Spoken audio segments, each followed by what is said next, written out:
One thing that's been surprising this year, I know we're only 2 races in, but the Orange fans have been remarkably quiet on the internet.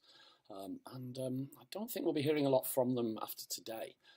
It was interesting to listen to Max Verstappen's description of what happened and why he had a spin turn 2, turn 3.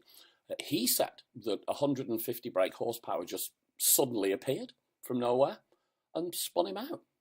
So maybe robo-cars not too far in the distant future.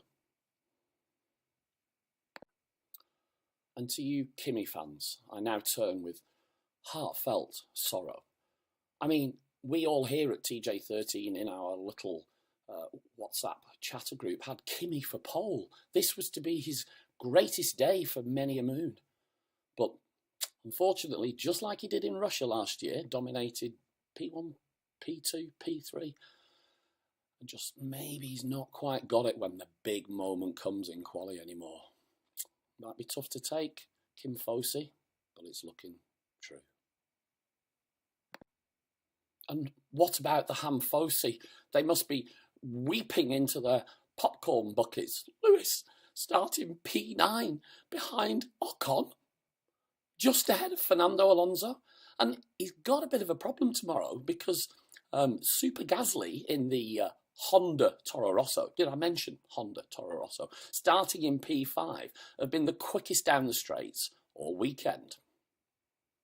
So even though there's no Max Verstappen to interfere with Lewis, he's got a few issues. And no driver ever starting further back than row 2 has made it to the podium. Go Team 44. Right, well, we weren't going to do a post-quali video, but clearly the way this season's shaping up, Saturday afternoon is actually the highlight of the weekend. What a session that was. I mean, who could have thought that Honda Toro Rosso are going to start the race P5 and neither Renault McLarens have made it into P3, into Q3? What kind of decisions? What have they done to your team, Big Ron? You must be turning in your big comfy chair. Christian Horner clearly thinks that Red Bull are good enough to be on pole position. They were less than half a second behind Vettel's pole position time. But he claims that they're giving 5 to 6 tenths, over half a second away down each of the straights. But they're fastest through every corner. Amazing. Wonder what a Red Bull would look like with a Honda in the back. And Lewis. 7 tenths quicker than the rest of the field 2 weeks ago in Australia to 4th, behind his teammate, nearly 3 tenths back from the pole position. The roller coaster that is the Hamilton brilliance down to self-induced mediocrity continues, his critics might say.